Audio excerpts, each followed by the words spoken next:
আসসালামু আলাইকুম রহমতুল্লাহ।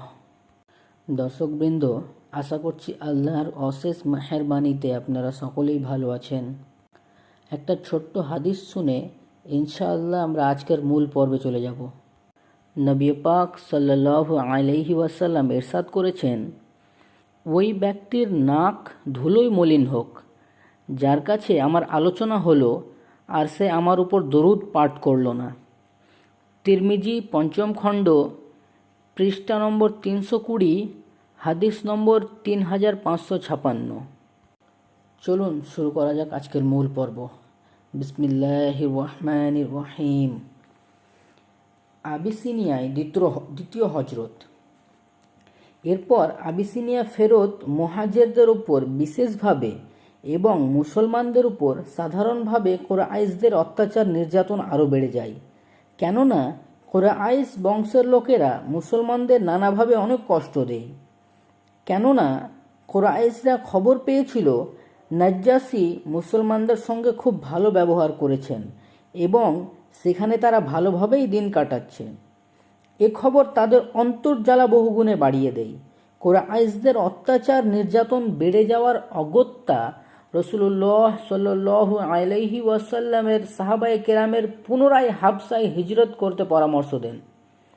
তবে প্রথমবারের হিজরতের চেয়ে এবারকার হিজরত ছিল খুব কঠিন, কারণ এবার কুরাইশরা প্রথম থেকেই সতর্ক এবং এমন কোনো প্রচেষ্টা ব্যর্থ করে দেওয়ার সর্বপ্রকার প্রস্তুতি নিয়ে রেখেছিল। কিন্তু মুসলমানরা অমুসলিমদের চেয়ে অধিক সতর্ক সচেতন প্রমাণিত হন। আল্লাহ তাআলা তাদের জন্য হাবশায় যাওয়ার পথ সহজ করে দেন। ফলে হিজরতকারী মুসলমানরা কুরাইশদের কবলে পড়ার আগেই হাবশার বাদশার কাছে পৌঁছে দেন। এবার 82 বা 83 জনের একদল হিজরত করেন। এ যাত্রায় হজরত আম্মার রাদিয়াল্লাহু আনহু এর হিজরত সম্পর্কে মতভেদ রয়েছে। এই হিজরতে 18 অথবা 19 জন মহিলা ছিলেন। আল্লামা মানসুরপুরি দৃঢ়তার সাথে মহিলাদের সংখ্যা 18 জন লিখেছেন। আবিসিনিয়ায় হিজরতকারীদের বিরুদ্ধে কুরাইশদের ষড়যন্ত্র। মুসলমানরা নিজেদের জীবন এবং দিন ইমান নিয়ে নিরাপদ জায়গায় চলে গেছে। এটা কঠিন ছিল কুরাইশদের জন্য। দরবারীরা কুরাইশ দূতদ্বয়ের সাথে একমত হয়। তারা মুসলমানদের হাবশা থেকে বের করে দিতে নাজ্জাশীকে পরামর্শ দেবে। তখন তারা দরবারে হাজির হয়ে মনোবেদনাকর কারণ বলে।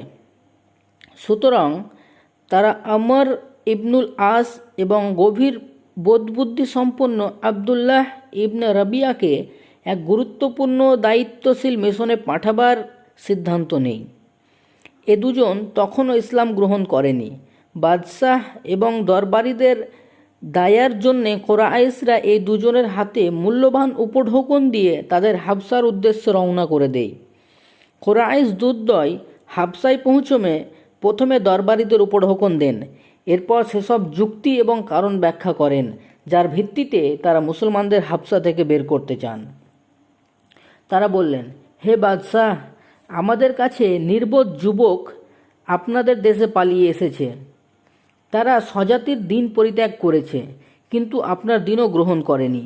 বরং তারা এক নতুন দিন আবিষ্কার করেছে। সেদিন সম্পর্কে না আমরা কিছু জানি আর না আপনি জানেন। ওদের পিতামাতা আত্মীয় স্বজন আমাদের পাঠিয়েছেন।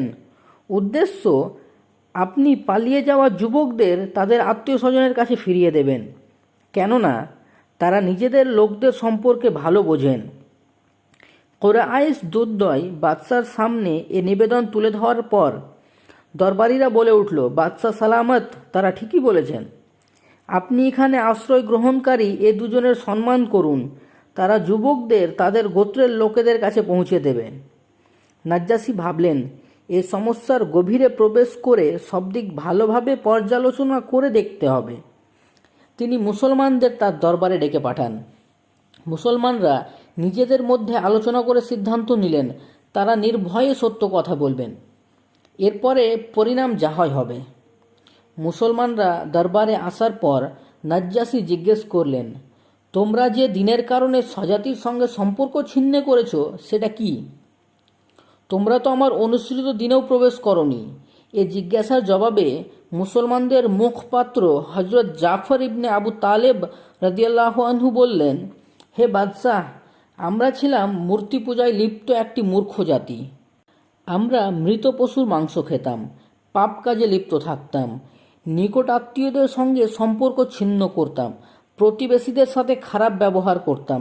আমাদের মধ্যে শক্তিশালীরা দুর্বলদের উপর অত্যাচার করত।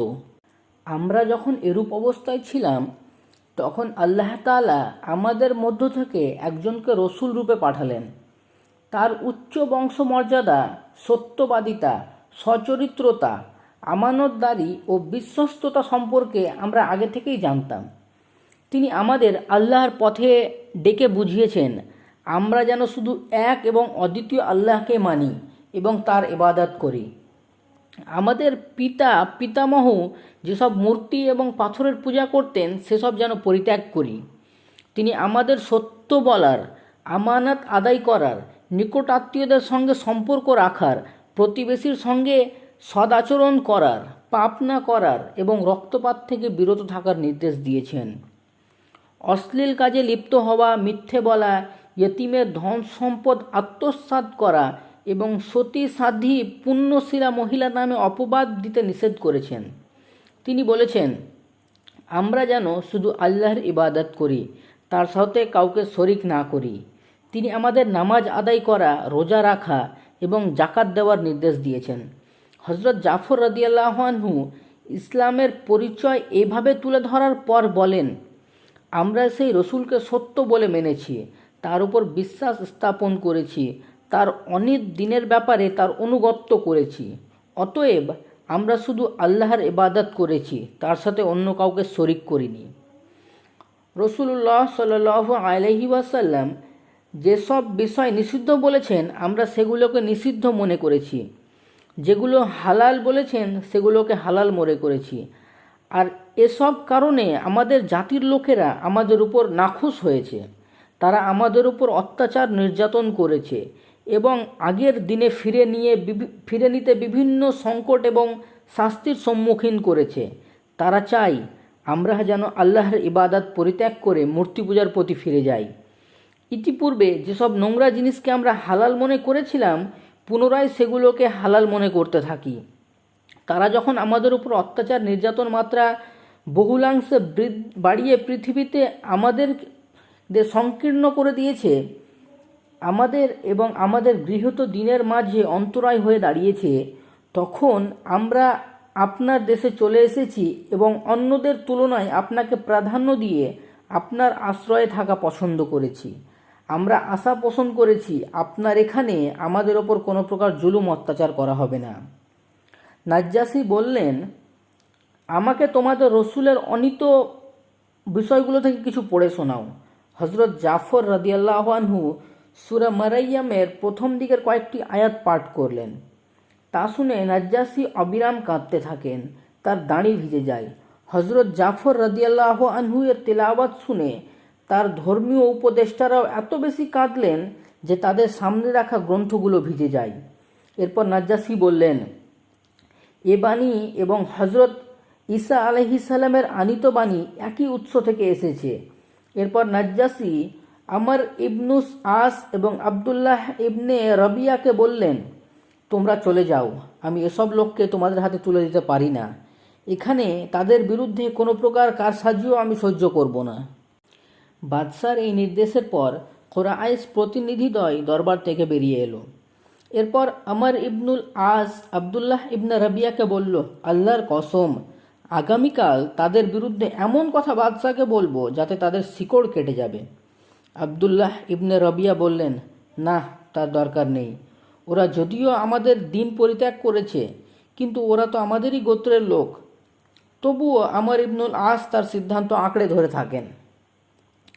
পরদিন আমর ইবনুল আস বাদশার দরবারে গিয়ে বললেন, হে বাদশাহ, ওরা ঈসা ইবনে মারইয়াম আলাইহিস সালাম সম্পর্কে এক অদ্ভুত কথা বলে। এ কথা শুনে নাজ্জাশী পুনরায় মুসলমানদের ডেকে হজরত ঈসা আলাইহিস সালাম সম্পর্কে তাদের মত জানতে চান। মুসলমানরা এবার ভয় পেয়ে গেলেন। তবুও তারা সিদ্ধান্ত নিলেন পরিণাম যাই হোক তারা সত্য কথাই বলবে। নাজ্জাসীর প্রশ্নের জবাবে হজরত জাফর রাদিয়াল্লাহু আনহু বললেন, আমরা হজরত ঈসা আলাইহিসসালাম সম্পর্কে যে কথা বলে থাকি যা আমাদের নবী মুহাম্মদ সাল্লাল্লাহু আলাইহি ওয়াসাল্লাম আমাদের শিক্ষা দিয়েছেন। তিনি বলেছেন, হজরত ঈসা আলাইহিসসালাম আল্লাহর বান্দা, তার রসুল, তার রূহ এবং তার কালেমা যা আল্লাহ তাআলা কুমারী সতীসাধ্বী হজরত মারিয়াম আলাইহিসসালামের প্রতি প্রক্ষেপ করেছেন। এ কথা শুনে নাজ্জাসী মাটি থেকে একটি খড় তুলে নিয়ে বললেন, খোদার কসম, তোমরা যা কিছু বলেছ হজরত ঈসা আলাইহিসসালাম তার চেয়ে এ খড়ের সমানও বেশি কিছুই ছিলেন না। এ কথা শুনে দরবারীরা না না শব্দ উচ্চারণ করে বিরক্তি প্রকাশ করেন। বাদশাহ বললেন, তোমরা না না বললেও আমি যা বলেছি তাই সত্য। এরপর নাজ্জাসী মুসলমানদের বললেন, যাও, তোমরা আমার দেশে সম্পূর্ণ নিরাপদ। যারা তোমাদের গালি দেবে তাদের উপর জরিমানা আরোপ করা হবে। আমি চাই না কেউ তোমাদের কষ্ট দিক, আর তার পরিবর্তে আমি সোনার পাহাড় লাভ করি। এরপর তার পার্শ্ব সহচরদের বললেন, কোরাইশ দুর্দয়ের আনিত উপঢৌকন ফিরিয়ে দাও, আমার ওগুলোর কোনো প্রয়োজন নেই। আল্লাহর শপথ, তিনি যখন আমাকে আমার দেশ ফিরিয়ে দিয়েছেন তখন আমার কাছ থেকে কোনো ঘুষ নেননি। আমি কেন তার পথে ঘুষ নেব? এছাড়া আল্লাহ তাআলা আমার ব্যাপারে অন্য লোকেদের কথা গ্রহণ করেননি। আমি কেন আল্লাহর ব্যাপারে অন্য লোকেদের কথা মানব? এই ঘটনা বর্ণনাকারী হজরত উম্মে সালমা রাদিয়াল্লাহু আনহা বলেন, এরপর কোরাইশ দূত দুজন তাদের উপঢৌকন সহ আত্মসম্মানজনকভাবে দেশে ফিরে আসে, আর আমরা নাজ্জাসীর কাছে এক ভালো দেশে একজন ভালো প্রতিবেশীর ছত্রছায়া অবস্থান করতে থাকি। মোট কথা, মুশরিকদের কৌশল ব্যর্থ হয়। তারা বুঝতে পেরেছিল শত্রুতামূলক আচরণ যতটা করার সেটা তাদের সীমানার মধ্যেই করতে হবে। তবে হাবসার ঘটনার ব্যর্থতার পরিণতিতে তারা একটা মারাত্মক বিষয় ভাবতে শুরু করে। তারা ভালোভাবে বুঝতে পেরেছিল এই বিপদ থেকে রক্ষা পেতে তাদের সামনে দুটি পথ খোলা রয়েছে। হয় শক্তি প্রয়োগে আল্লাহ রসুলের দ্বীনি তাবলীগ বন্ধ করে দিতে হবে, অথবা তার অস্তিত্বই নিশ্চিহ্ন করে দিতে হবে। কিন্তু দ্বিতীয় পরিকল্পনা বাস্তবায়ন সহজ ছিল না, কারণ স্বয়ং আবু তালেব ছিলেন রসুল সাল্লাল্লাহু আলাইহি ওয়াসাল্লামের জিম্মাদার। তিনি মুশরিকদের সংকল্পের সামনে লৌহ যৌবনিকার মতো দাঁড়িয়েছিলেন। এমতাবস্থায় তারা আবু তালেবের সাথে কথা বলার প্রয়োজন অনুভব করে।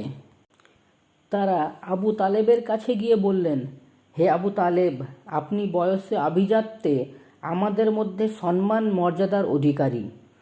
আমরা আপনাকে বলেছিলাম আপনার ভ্রাতুষ্পুত্রকে ফিরিয়ে রাখুন, কিন্তু আপনি তা করেননি। আপনি মনে রাখবেন, আমাদের পিতামহকে গালাগাল দেয়া হবে আর আমরা তা সহ্য করব? কখনোই না। আমাদের বিবেক বুদ্ধি বিচার বিবেচনা নির্বুদ্ধিতা বলা হবে, আমাদের উপাস্যদের দোষ বের করা হবে, তাও সহ্য করার মতো নয়।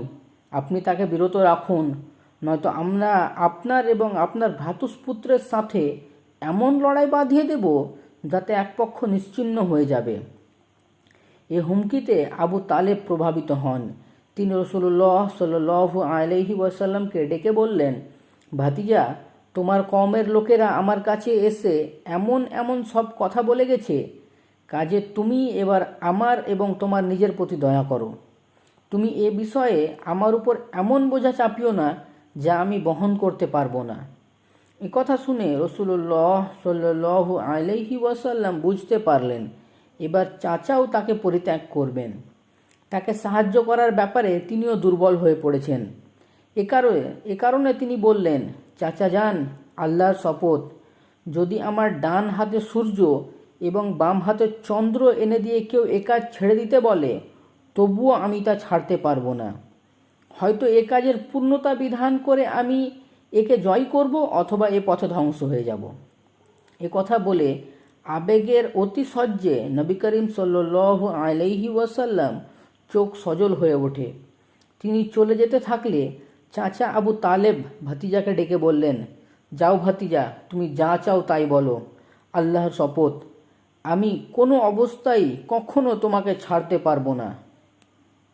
এ সময় আবু তালেব কয়েক পঙ্গক্তি কবিতা বলেন, যার অর্থ হচ্ছে, খোদার কসম, তোমার কাছে যেতে ওরা পারবে না দলে দলে, যতদিন না দফন হব আমি মাটির তলে। বলতে থাকো তোমার কথা খোলাখুলি, করো না আর কোনো ভয়, দুচোখ তোমার শীতল হোক আর খুশি হোক তোমার হৃদয়। আলহামদুলিল্লাহ, আজ এই পর্যন্তই। ইনশাআল্লাহ আগামী পরবর্তীকাল বর্ণনা করা হবে। সকলেই ভালো থাকবেন, দোয়া করবেন। আসসালামু আলাইকুম ওয়া রাহমাতুল্লাহ।